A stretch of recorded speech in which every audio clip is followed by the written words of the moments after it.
መጽሐፈ መክብብ ምዕራፍ 9 ጻድቃንና ጠቢባን ሥራዎቻቸው በእግዚአብሔር እጅ እንደሆኑ ይህን ሁሉ መረምር ዘንድ በልቤ አኖሩ። ፍቅር ወይም ጥል ቢሆን ሰው አያውቅም፣ ሁሉ ወደ ፊታቸው ነው። የጻድቁና የበደለኛው፣ የመልካሙና የክፉ፣ የንጹሕና የርኩሱ፣ መሥዋዕትን የሚሠዋውና የማይሠዋ የሰው ሁሉ ድርሻው አንድ ነው። እንደ መልካሙ ሰው እንዲሁ ኃጢአተኛው፣ እንደ መሐለኛው ሰው እንዲሁ መሐላን የሚፈራው ነው።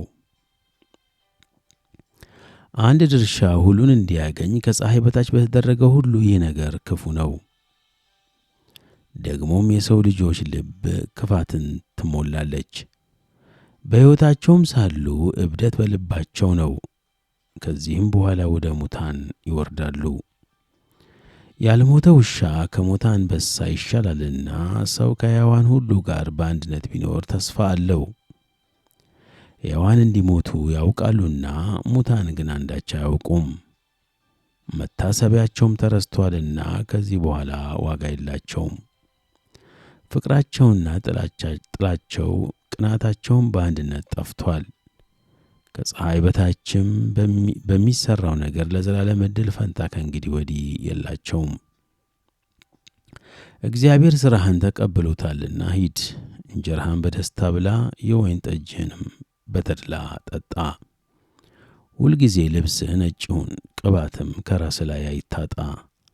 በሕይወት አንተም ከፀሐይ በታች በምትደክምበት ድካም ይህ ዕድል ፈንታ ነውና ከንቱ በሆነ በሕይወት ዘመን ሁሉ ከፀሐይ በታች በተሰጠ በከንቱ ዘመን ሁሉ ከምትወዳት ሚስት ጋር ደስ ይበልህ። አንተም በምትሄድበት በሲኦል ሥራና አሳብ ዕውቀትና ጥበብ አይገኙምና እጅ ለማድረግ የምታገኘውን ሁሉ እንደ ኃይልህ አድርግ። እኔ ተመለስኩ፣ ከፀሐይ በታችም ሩጫ ለፈጣኖች፣ ሰልፍም ለኃያላን፣ እንጀራም ለጠቢባን፣ ባለጠግነትም ለአስተዋዮች፣ ሞገስም ለአዋቂዎች እንዳልሆነ አየሁ። ጊዜና ዕድል ግን ሁሉን ያገናኛቸዋል። ሰውም ጊዜውን አያውቅም። በክፉ መረብ እንደተጠመዱ ዓሣዎች፣ በወጥመድም እንደተያዙ ወፎች እንዲሁ የሰው ልጆች በክፉ ጊዜ በድንገት ሲወድቅባቸው ይጠመዳሉ። ከፀሐይ በታችም ይህን ጥበብ አየው፣ እርሷም በእኔ ዘንድ ታላቅ መሰለችኝ። ታናሽ ከተማ ነበረች፣ ጥቂትም ሰዎች ነበሩባት። ታላቅ ንጉሥም መጣባት፣ ከበባትም፣ ታላቅ ግንብም ሠራባት። ጠቢብ ድሃ ሰው ተገኘባት፣ ያችንም ከተማ በጥበቡ አዳናት። ያን ድሃ ሰው ግን ማንም አላሰበውም። እኔም ከኃይል ይልቅ ጥበብ ትበልጣለች፣ የድሃው ጥበብ ግን ተናቀች፣ ቃሉም አልተሰማችም አልሁ።